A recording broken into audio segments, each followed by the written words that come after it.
And we're back. It's time for Act 2. Woo! We got considerations to make, Teak. We have to think with our brains. I I'm like going to thinking have with to apply my feet when I get brain. the chance, but I'll use my Like brain a in this butterfly. instance. No, wait, they taste with their feet. Yeah. Dang it. I mean, look, tasting is kind of thinking. If you think about it, not that hard. That is a great run right there. If you consider arbitrary firing of neurons to be thought, then yeah, it's the same. And I do. And How you know, else do you truthfully, define that's thought? not too far off. So maybe it is thinking. We are all just meat popsicles. That and that, the ones What are that you you did thinking? just identify, I Captain love Butterfly? both of those. And we even have the ability to overlap on this and then go in other directions. Like, Yeah, two all peas the in a shared pod. spaces are overlap spaces. That's theoretically possible. I don't want to go too many areas without a rest site is the thing, because while I am powerful, I do fall over to enough damage pretty easily. Yeah. Yeah, that's pretty fair. You definitely don't own a Reaper or block cards other than Second Wind, which might start to matter, especially with Runic Pyramid. You know, you want to have those. That's where like that Impervious would be pretty sweet. The Brutality's better in general, I think, for your deck. Like your in-game is solid in terms of damage scaling. You're done. You're done. You simply do not need more attack cards, and you don't need more scaling, but you do need more consistent burst block. Yeah, definitely true. Okay, well, so I'm thinking that... Oh, wow. These are super rest site dense. This is actually great. And this is a 3 elite path. There may be a good opportunity for you in this early Courier to be delivered as many things as possible, which would then probably dictate your path being something along the lines of those. But if that's happening, then if I have to go ahead, I can't take this path and then go up there. Give you 2 dead sites where you could have gotten enhanced combat rewards from the dowsing rod. Oops. I'm not going to do that one instead. So I would want to go some way out this direction. I could overlap the rest site here, cutting in and then cutting back out, getting a second rest site, and then 2 elites if I feel really comfortable or not, and then use one of these to send cards back. 1 elite in the whole act. Well, I mean, you could take 3 if I dodge there. It's not a very elite dense act unless you want to go for not that many fires. There's an act path for you to take 3 elites that leaves me 2, but it's got one big trouble, which is that it simply do not rest, which might matter for you. It may, although I can make the decision whether or not that matters to me by here and then at the absolute latest if I need to jump across. But either way, you're going here, right? Yeah. So I want to leave myself a little bit of money if I have anything by that point I want to send across. Okay. I'll work on getting to this career. Let's do it. Let's do it. Let's do it. You know, our dual wields got a lot better. Dude. I think, yeah. R-E-S-P-E-C.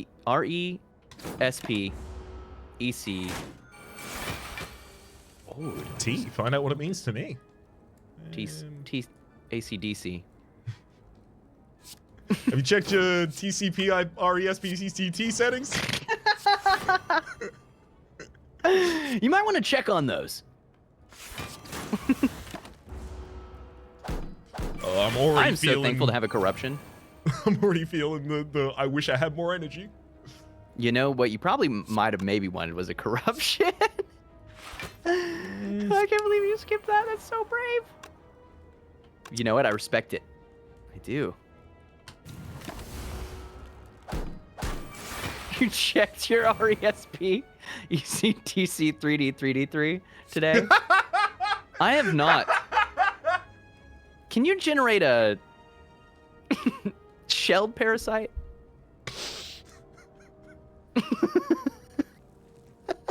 You have incapacitated me, Teak. You've broken Ryan.exe. Rest in pieces. We'll see on the flip.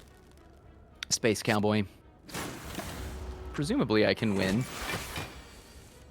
19, 20, 30. Oh, yeah. With my attack cards, I delete my enemy. Teak. Yes. It costs half of my HP to win a fight. Was that your first fight? Oh, Lord. You know what you can take? A clash. Actually, you have a second wind. You desire energy density. Actually, it's kind of exciting. The flex was kind of fine too, but that's a clash plus, baby. It's not even really a joke. Hey, Teak. Hey, Raps. Let's get dual wield that clash and bop, bop. There you go. Dong, dong. Good turn one. Dong. You love to see it. And now it's damage time. And now we accept our punishments. For they are many. They are mighty. And they are well deserved. I like that this clash is upgraded. I really do. I'm curious if I'm supposed to take like a heavy blade. With a demon form. I I also mean, have it'll a sit in dual hand wield. until the right time. Yeah. Take a Clash Plus. I like that it says blues. That makes me enjoy it more. Oh! Raps! Mm. Look at my screen briefly. Yeah. Just look at it. Look around it. Okay. I'm just observing the screen. Okay. Right. Okay. What am I seeing? Huh. I still have all 5 potion slots. Potion belt doesn't need to be held. It works just like a mango, which means you could pass potion belt back and forth forever and get 1,000 potion slots. Perfect. Let's get you a bunch of potion slots. Yeah, if there's anything that'll win this run, it's potion slots. Suddenly, Entropic Brew becomes the best potion in the entire game.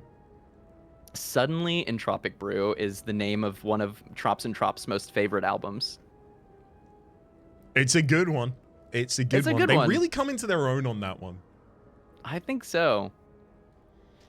Man. Realized at that moment.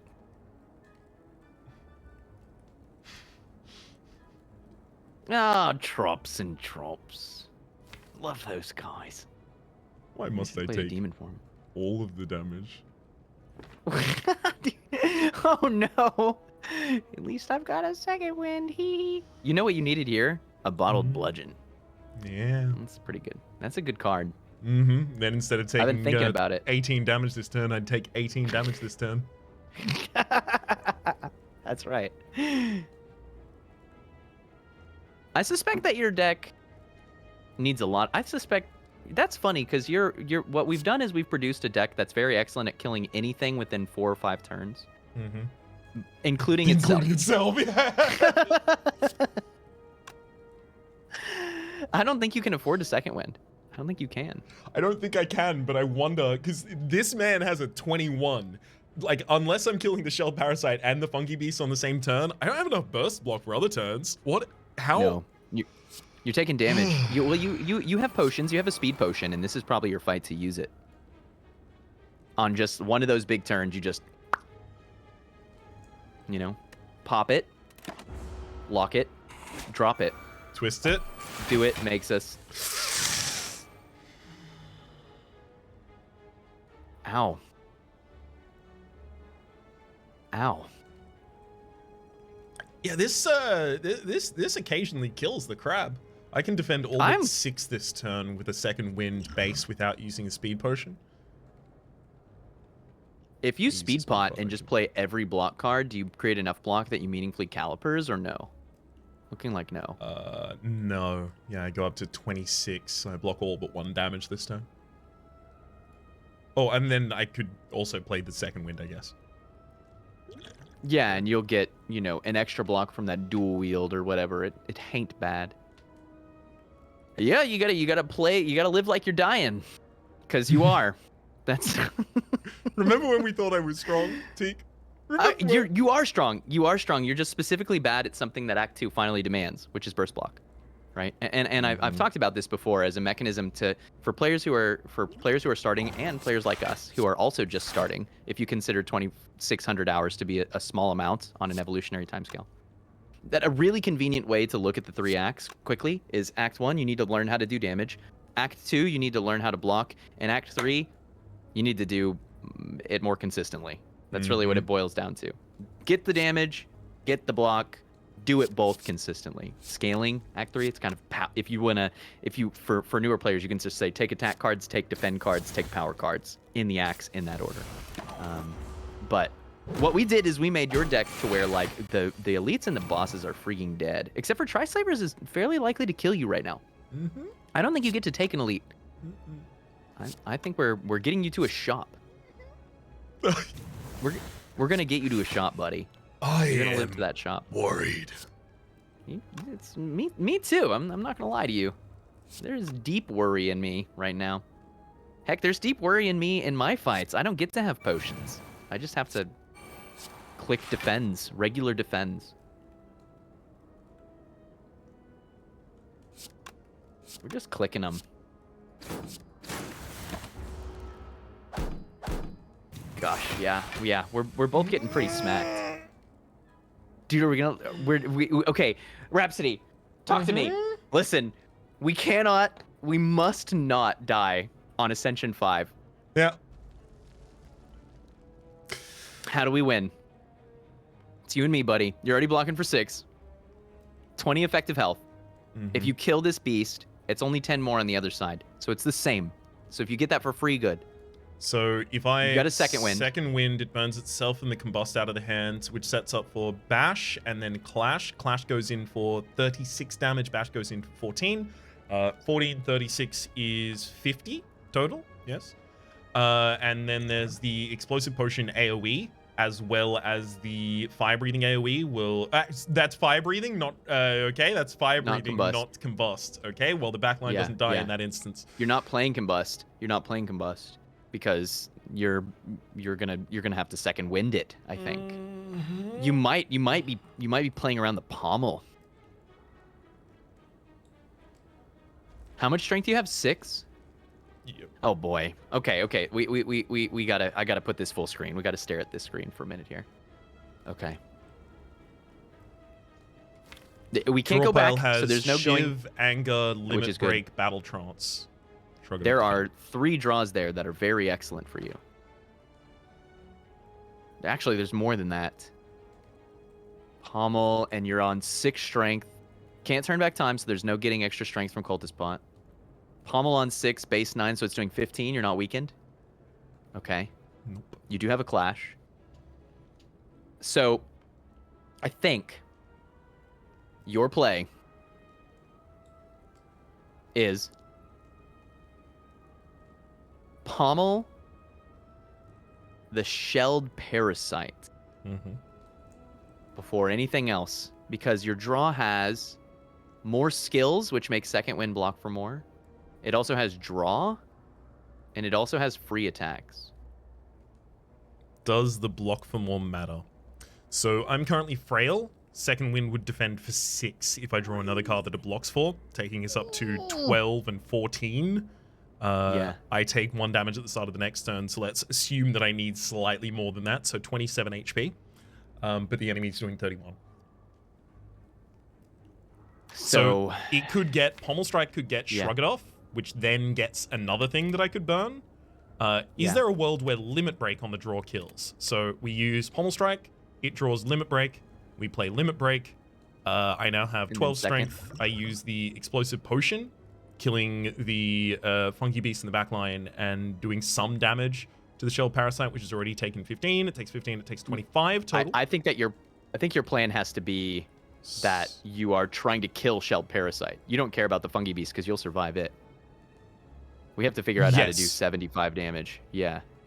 It's because the Sword Boomerang is going to have random AoE hits. I don't want it to hit multiple times on the Funky Beast, so that's the inclusion of the explosion for it. How do we afford it, though?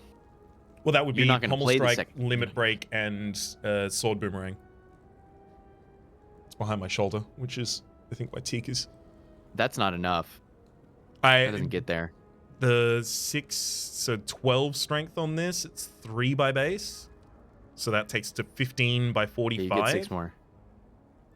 Yeah. Sorry, so it's 45 total, and then there's the 60 with the pommel strike, and then the explosion from the explosive potion would be 10 more. So 75, which is exactly the amount of HP it has. Oh no, no, because one of the hits goes against the backline from the sword boomerang. Almost certainly. Yeah. You need to luck out on the 1 and 8. I mean, it's the best out we have so far. That's a 1 and 7 for a 1 and 8. Gambling on 1 and 156 odds or whatever. Yeah.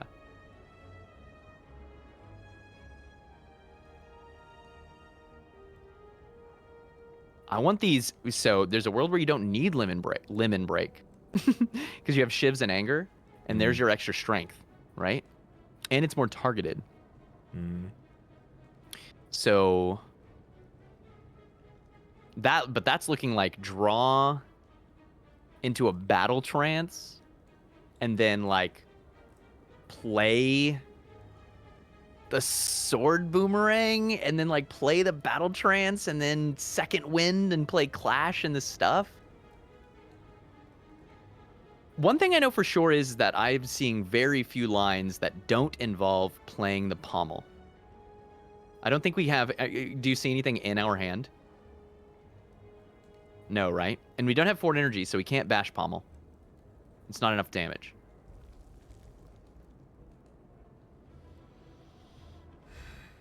So that would increase this to 22.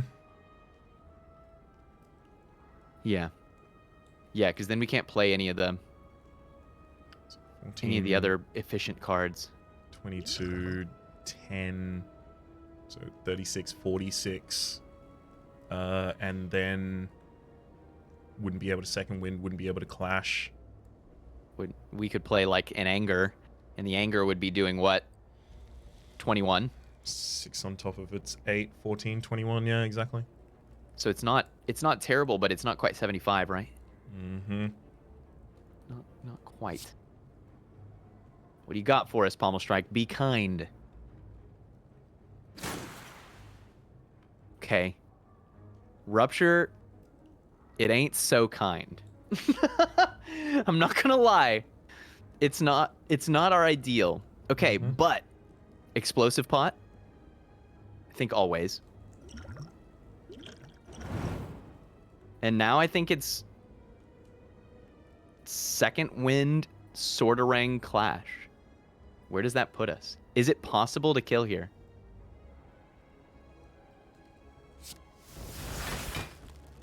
I mean, I guess Sword Boomerang killing the backline is the same amount of damage, effectively. If it just hits the front line, that's 27. He's just hit the front line. Does that get us there? That didn't. I heard the debuff. And then the clash. Okay, listen, Raps, you can't in-turn. You mustn't. You know what we have to do. How do we find a way to heal me from your run? We somehow heal you from my run. Which we could do if our lives were linked, actually. Which we have done before. I don't know if we can access anything that'll do that. I'm not quite sure how to make that happen now. Can I visit your node? Okay, I have to get into your node and get into your fight and finish it. It's the only option, Raps. Listen, we can't give up hope yet. We'll just have your character appear on my screen. Just like follows in, just like enters from the right side. It's just like, hang on, I see you're having some trouble. You're a pop-up Clippy, effectively, in the corner of the screen for me here. Yeah. Oh my goodness, dude. G freaking G. Yeah, there's no bailing you out here, brother. There's absolutely no bailing out. That's it. Man. But that's okay. The HP. I think we have to do it. I think we have to do it again. I think we absolutely have to do it again. I think we have to do it again. This has been our most fun season, I think, for me. Hardest by a long shot. By a long shot, as we've seen and expressed here. each character combo so different, and I think we felt that this time. I think we felt that because this is Ironclad's struggle. Energy and draw, the two primary mechanics in the video game. And we feel it. We feel it. The Runic Pyramid was going to be strong, but yeah. Mm-hmm. Your deck basically must have Reaper or else die, right? That's just how it do. Yeah, I was hoping the Rupture early on with the amount of limit breaks was just going to put us over the line. That was going to get us towards lethal fast enough to not have to worry about attrition being the way that I died. But the fact that we were really, really deeply incapable of blocking on turn 1 with 2 guaranteed cards in the opening hand, one of them being the Rupture, which actually did end up taking a space in the opening hand, and then one of them also being the Brutality, meant that my opening hand's defense was always going to be pretty rough. Yep. So enemies opening with a hard turn was always going to kind of suck for me, and it was always happening. We had good and it was burst block surprising to turns see that the Rupture 1. was in the opening hand as a card, right? That was something we weren't really sure there. It was, but I was doing metagame considerations as to whether or not it would be added to the hand after the fact based on you know, I think probably reasonable logic. It probably still is adding a copy, but it's adding a copy to the draw pile before it gets drawn. Right. Because our meta deck doesn't have a copy of the card that we got. Yeah. So it has to be a generation effect. That's true. It's not there. It's just not there. I'm trying to see if I can get a... I won't die. I won't die, but it is painful. Because I've got all this clash, baby. You do got clashes. You simply cannot kill this. Maybe that was the play, leaving Dual Will in hand somehow for the clash turn. It's so... you know, and hindsight analysis is riddled with pitfalls. Okay. You're gonna need these. Teak, you need You're these. gonna need these where you're going. Teak, you're gonna need these. This is so, you know, there's something called a victory lap, and this is like a losing lap. Is there a word for this? It's where you keep playing when you're already dead. Is there a word for that? There might not be a word very specifically for that. But instead of taking a victory lap after a victory, I like to take a lost nap, and that's where I sleep lost it nap. off. Just try and get later, buddy. Oh my gosh, dude. GG. Oh, Rap's tragic. Truly tragic. I do want to see how deep into this floor you can get. I think I died. Yeah, because I worried that was going to happen. What's the... Yeah, that's dead. Spirit Guardian, you're too strong. Yeah, both of us. I don't know if either of the Runic Pyramids would have saved... No, Runic Pyramids, Runic Stone Calendars, rather, would have saved you. Man, is it possible? Floor 2 is just collecting bodies right now. Actually, it is. I want to show you just on my side, because see on the death screen that the orb is running a little faster than it usually does? Oh, wow. Yes. And it looks really funky when it's the Shelled Parasite just grooving out. You know the feeling He's totally celebrating. The feeling I get is like playing Call of Duty online and getting teabagged. That is what this feels like right now. And it doesn't hurt that he looks like a teabag. It is. It's totally doing that. If you just started scooting that fool over to the left, that's exactly... No, you're right. And that's occurring to us right now. Okay, well... GG. It makes me feel a little better that we both died in a weird way. Neither of us knew how to play Act 2 Ironclad. because then it's just, you know, that's just the way it went. That's just how the cookie crumbled. In fairness, I was supposed to get all sorts of goodies in that courier you promised. I did. You promised. I did. It was going to be full of all nice things. You said, you're going to get every nice thing here. This is like that tragic thing. I sent 2 calendars out into the world. This is like that tragic thing that happens in the start of, you know, like a young adult fantasy book where the mentor character is like, I'm going to go out and I'm going to get some stuff and bring it back, and then they die, and then the young adult fantasy novel main character needs to grow up really quickly and remember the lessons they learned from Bron or Brom. Yep. Was it Brom? The Aragon series was weird. Brom, or it's usually something like that, you know, within 1 to 2 syllables. That big sound in the middle, Gandalf, Brom, and yeah, no. But then that allows them to bootstrap their own learning without the assistance of the mentor. You know? Speaking of bootstrapping learning, I would like to try and take away some learnings from this, because I definitely underestimated the amount of damage that I was going to be taking consistently. 30 a turn. 30 a turn. Like, to be clear, things were very aggressive. Yes, but we can't focus on that, because that will always eventually happen. They're you can nasty focus on the fights. things you can change. I could have changed by not going down those individual lines. The second floor, not necessarily, because that was just the line. Also, like, Shell Parasite with the friend, that, anyway. Not Ironclad relevant. Act 2, Ironclad Act 2 with, so Act 2 regular fights are nasty. They're just nasty. We could go through the spreadsheet, and this would actually be a really cool exercise. Go through the spreadsheet and draw out expected damage per turn and get some averages and stuff. Because assuming you're not killing things, it does approach 30 damage a turn by turn 2 or 3 in every fight in Act 2. It's just nasty. It's a massive jump up from what you're expecting in Act 1. You can reduce this in fights by either killing some of the enemies in a multi-target fight, easier said than done, or by having really efficient block cards. Ironclad doesn't have those. Ironclad really does just struggle in Act 2. There's a few standout cards. Shockwave is one of the best cards for going into Act 2 on 3 energy, actually, because of how efficient it is as a block card. Immolate. Disarm.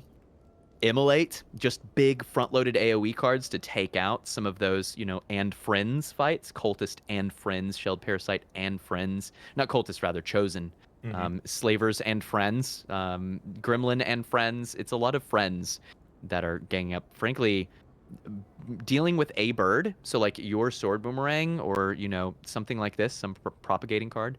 But yeah, your position's really tough. I'm looking at your relics, and they're really strong, but they don't really make you great at the Act 2 hallway fights. Yeah. And we also built a deck that's not really great at the Act 2 hallway fights. It just takes 3 or 4 turns to come online, and it doesn't really block while it does it, right? So I think I but know. it's hard to see these things. It's hard to see. It really is. This is one of the biggest challenges of Spire, is that it's easy to get. There's some combos that are so strong that like they just put you into slot machine mode. I have this too. And I think this kind of happened with Brutality, Rupture, Combust, Limit Break, Limit Break. It's just like, yes, make number go up. Yep. And if you get to that turn 3 or 4, the number will be so freaking up. But you have to get there. And that's what Act 2 can really throw at you, is just turns, immediate turns. It's I think part of it is that I took the Runic Pyramid. Now we'll avoid doing hindsight analysis in what we knew was going to happen after the fact, or what we now know happened after the fact. However, I think there is a reasonable argument to be made for the option that was never talked about there. Mark of Pain. Mark of Pain. It might have been Mark of Pain for me, because I had excess draw. Brutality's drawing an extra card every single turn. I had 2 Shroud-Offs in the deck. I had a Battle Trance. And you're guaranteed to see it.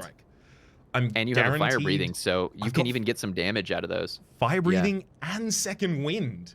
I think that, like, that might have been pain for you. I was focusing on the consistency of getting what the current deck did better, without recognizing that it had a key flaw in that it was going to take infinite damage. So I have a new thought too that I want to throw at you. Love new thoughts. This taught me something very important. Because when I came in tonight, I was like, oh yeah, baby, mirror match. Easy peasy. And I laid out my reasons why. Mirror match is strong, I proposed at the time. I posited. Because you have 2 of the same character, so you're going to be getting a wider variance of card picks within that character, and then you can support each other. If you're in a position where you're exhausting really well, but you just need a bit more block, and I find that Feel No Pain, boom, you got it. And if I'm in a position where I'm scaling up damage really well, but I'm kind of pogoing and you find the Reaper, send it over, or we can support each other's relics. Except we're both on the same seed. We don't see different cards. We saw the same cards. All of our drafts were the same. you know? And so I think, and we're gonna get the same relics. Mm-hmm. I now posit that when it's bad, the mirror match is the worst because it's bad for both of us. See what I'm saying? It's polar. Because Yes, I agree, exactly. right? The fact that we will get the same, or largely get the same relics, largely get the same options in cards, does mean that both of us might be incentivized to move in a similar direction, which means that we can't really cover each other's weaknesses because we're covering our own weaknesses with the same thing. Exactly. The largest differentiating factor between our runs was really the start. It was you swapping and it was me taking the brutality. Yeah. Other than that, it was basically, and that caused us to diverge in our picks. And so that felt smart, right? Because in the same drafts of 3 cards, we would take different cards because I had 3 energy and no potions, or 4 energy, and you had 3 energy, but you had a brutality, right? So our start diverged the runs, but then we're seeing the same shops, we're seeing the same relics, and we're seeing the same cards overall. Sozu, pretty nasty start also. So, my run was kind of like not on ideal legs from the top. It did make it a lot easier. Polar. I like that word. Smart. It's a neat one. It did have a pretty drastic impact having the Sozu. It did allow you to cast, Shockwave a lot more happily. It allowed you to play with more energy. Yes. But man, when sure. you just need a potion to get through a fight, you need a potion to get through a fight, and it denied that opportunity to you. Yeah. Although, and Act 2 really rewards that too. Like, would we is that now hindsight analysis, or is it just, well, I mean, sometimes you get Sozu and you got to be ready to sometimes get Sozu. Okay, so this is where it gets weird, right? When I got Sozu, if I were playing single player Spire, my ideal act path became the one that you took, because I needed to take lots of elites. Act 1 elites are a little worse without potions, but in some cases much worse. But 4 energy makes them much better. And I had a shop, right? That path has a shop. And so I think, especially with the preponderance of fires in our Act 1 paths, I think I survive the 3 elite fights as long as I'm really, really critical in my play. And then it's a very different position. And so that's another place to where the mirror match struggles, because if there's one good act path, we can't really share it. If we inverted actually our paths in the first act, I think that would have led to a far better result, even in the short term. Because the things that I got, like self-forming clay, I got that from a chest. Yeah. The rest of this, not really that relevant to me. And there were more upgrades on the path that you took rather than the path that I took. Which your deck really benefits from, because that's energy. Exactly. That's energy, that's draw, I probably would have had an upgrade still after the bloodletting at that point, because I would have upgraded the brutality we should have earlier. thought this immediately, because I took boss swap, and therefore, like, you then need to really push power with it. But I specifically got Sozu. I think if I were looking down the barrel of something like Fusion Hammer, we pop me on the, we just put me on the elites. But knowing that I wasn't going to be healing, that path had fewer fires later, and that I didn't have potions, made it a little scary. There was more variance. But we have an extra life, and we used it anyway. And so maybe that should have been the consideration, is like, no. Your path lives, 90% of the time, and when it doesn't, it lives anyway. Well, that's what we did. And you need to. You must. Yeah. That's actually also an interesting thing about the life lost in that circumstance. Is I lost a life on the first floor. Obviously, we would have more max HP. So give both of us plus 20 max HP in the reckoning of what happens if we don't go on that path. But also, fewer elites and fewer cards by taking the other path out the other side, which I think had more question marks. It did. It did. And you're taking more fires, so not getting cards from those.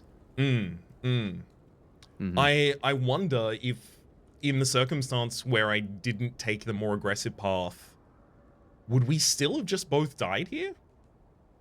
There's 20 more HP on each of us. I think you could have lived, but also Frailty was set up for five turns. Like, Frailty is perma-frail in that fight. Frailty is pretty freaking gnarly, and it's part of the reason why things like Piercing Wail and Disarm and Weakness are so important here, right? Minus Strength, Weak, or just a big block card like an Impervious to just, still block the whole thing in spite of. Impervious would have been incredible. Like, I really like trying to get Rupture off the ground with Brutality, and since the change with Rupture, I haven't had a really good run of that yet. Like, I've had ones where it was fine. Oh, it's nuts. It did a little bit. It's freaking wild, but you know, it's all things in balance ultimately. Like you said, still have to find that. I honestly, I'm down with that Brutality pick. I don't think that it would be fair in any way to go back and say the first pick was the one that killed it, not taking Impervious.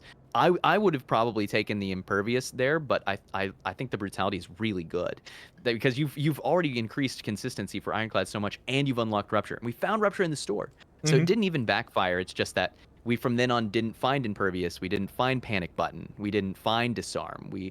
I found a Shockwave, Flame Barrier even I would have taken Flame Barrier, despite the energy problem.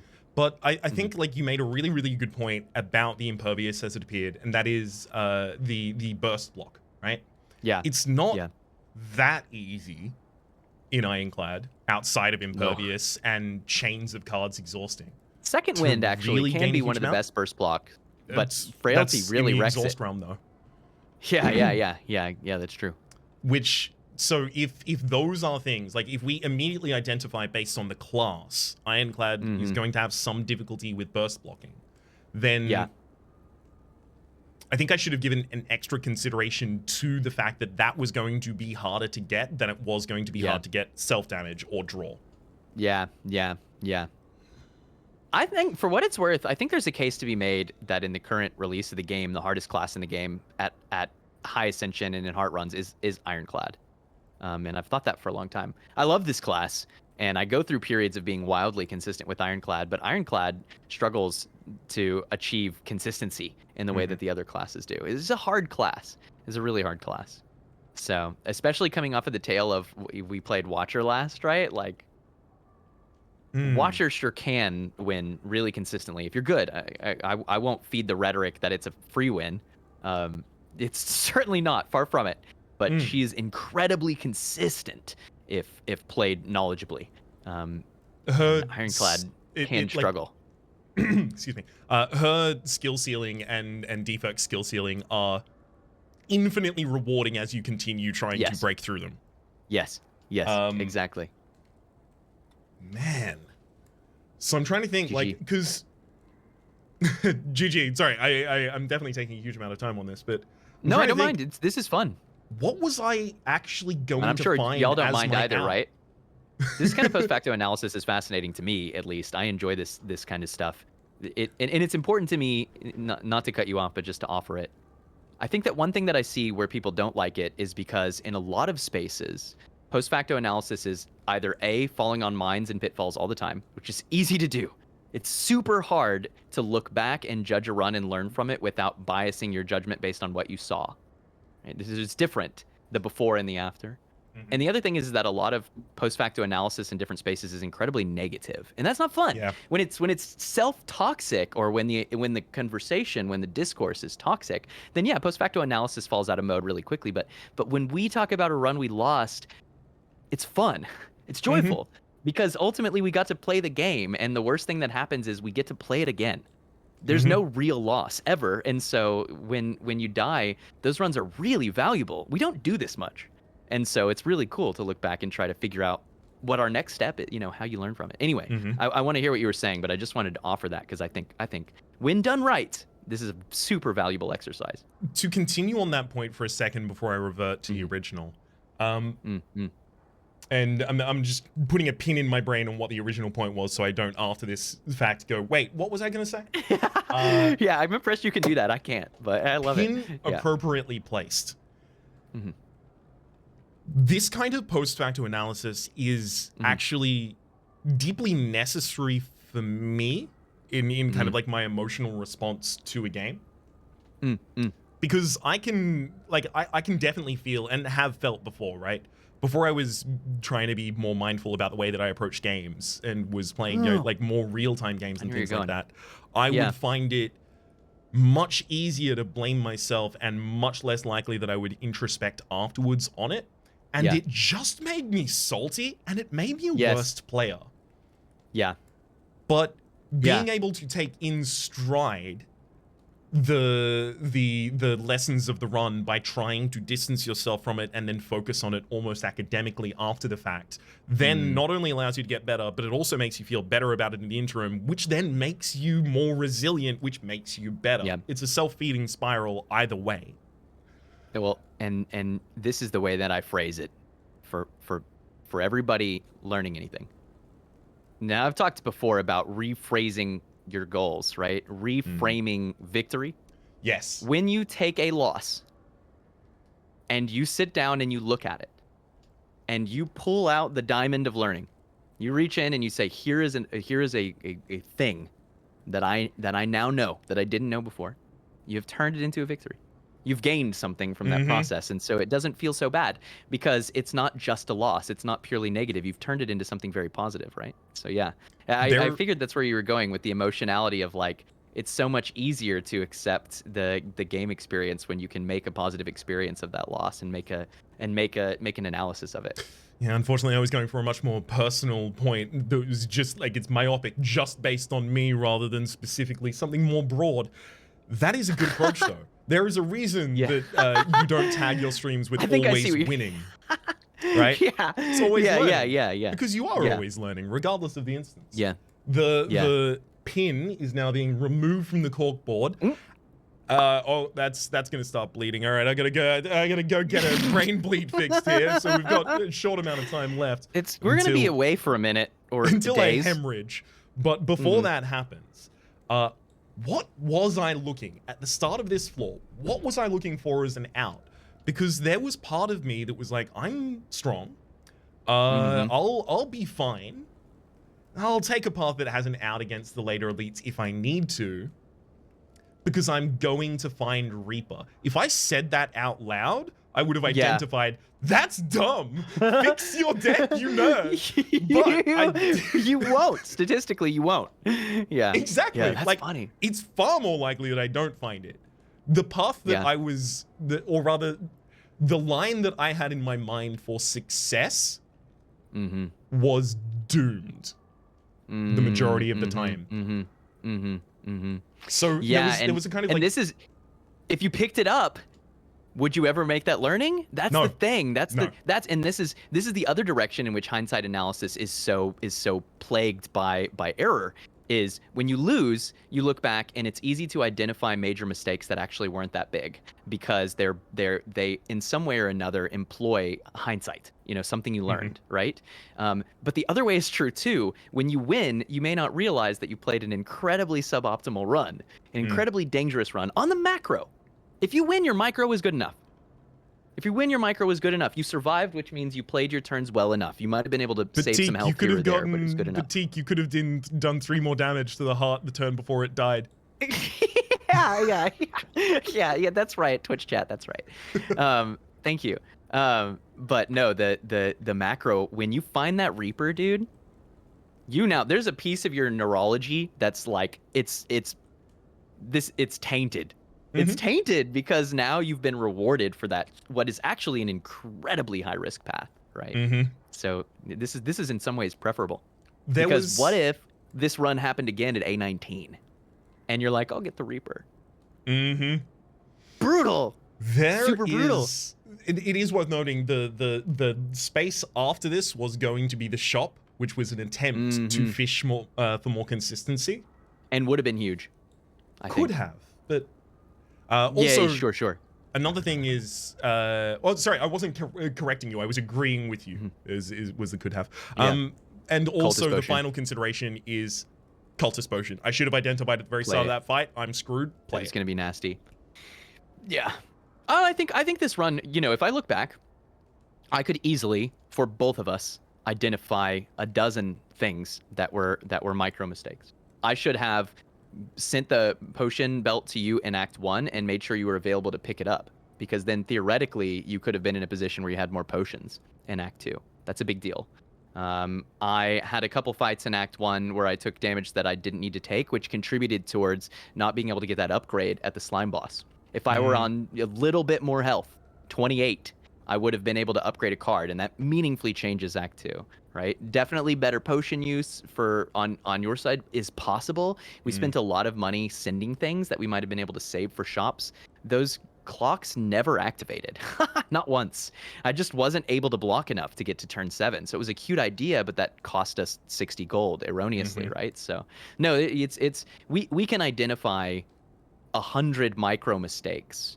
But in that way, Spire is actually more forgiving than you think. It's the accumulation of those things. Yeah. Definitely true. I think I might be out of thoughts. Thinky juice. I think there is no, not even out of thinky juice. I got brain for days right now. We braining out. Some part of me was like, "Oh, you're in danger.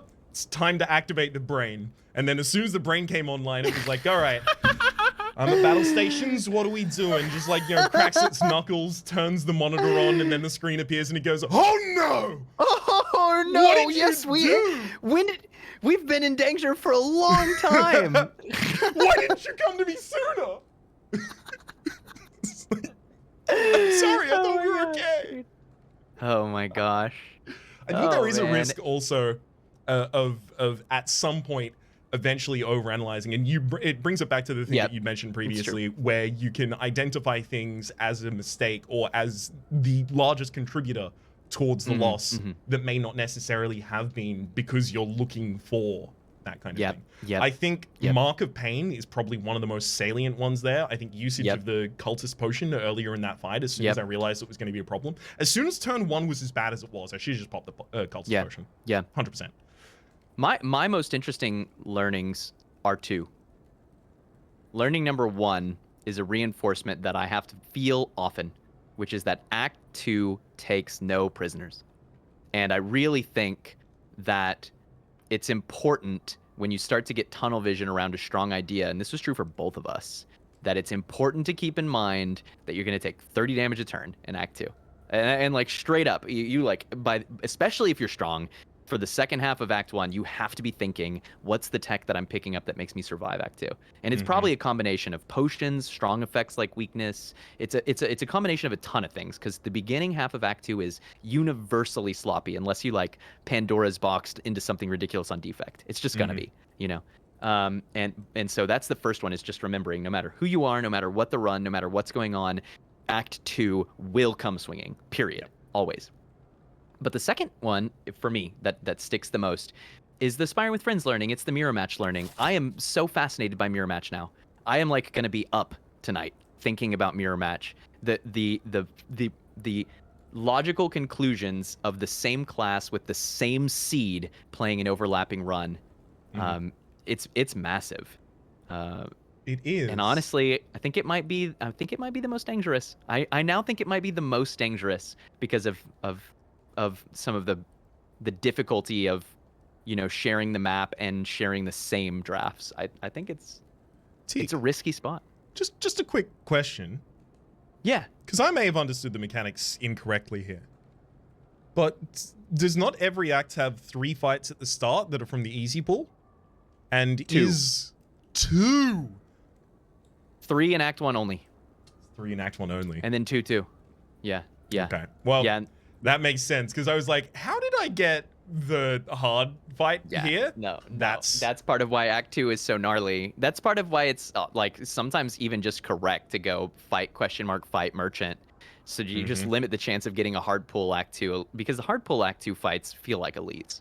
I mean, they're nasty. Shelled Parasite, nasty. Chosen in Friends, nasty. Parasite. For some decks, Snecko really nasty. Snake Plant, Serplante. Yikes. That nasty serpent man. plant is a mad dude. Just angry. Yeah. Just angry. GG, Teak. GG, Raps. Hey, it was fun. GG seriously. Learnings aside, this is my favorite season of Spire of Ladder Streak. Like, seriously, not to dismiss all the previous content and throw it away as if it were trash, but this has been my favorite experience, the densest, the most difficult, and the most rewarding, and like we have to do it again. I don't get a choice. 100%. There is absolutely no way out of that one right there. I think for me, it's always the latest season, and it's largely because I think of the quality as the largest variable of the quality, I don't even think is like kind of the demonstrational kind of things that are happening in Slay the Spire right now. Like even the live directing kind of stuff, it's cool. But the thing that I value the most that increases over time is the strength of the dynamic, which is just linear. Well, not linearly necessarily, but it's just getting better how people each work. season. So it's always going to be the latest season for me, typically. Unless we have one season that's just like, you know what? Screw you. We're enemies. We're spy with enemies today. We do one ladder streak where we just actively try to get on each other's nerves and undermine the experience. Yeah, that was your play. Yeah, real smart, man. You really freaking nailed it, bro. Yeah. I can really see the gears turning. I can see. Oh, in fact, it's empty. There's nothing there. Yeah. No. Yeah, I can see the gear turning. I can see the gear turning. Oh man, that sounds about like us. Yeah, I can imagine that.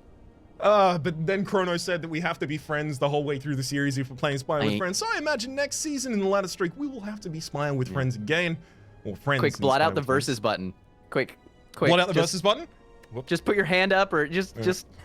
No, I don't extend. It's Vsus. Boom. Coop as long only. as I stay in profile, I cover it. This has been. This has been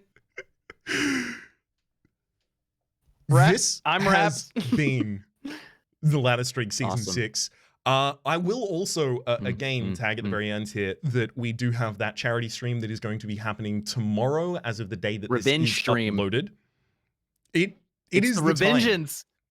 It is time to then put those learnings immediately into action. Again, you'll be able to find all of the links that you're looking for in the top of the description down below, including a countdown timer until the expected time that we will be live and running, as well as the link to Pride with Friends, the website about the event, as well as a link to where it is going to be occurring over on and Point of Pride. Are you going to put a link to Point of Pride or just follow the Pride with Friends? Oh, I'll also put the link to Point of Pride, sure.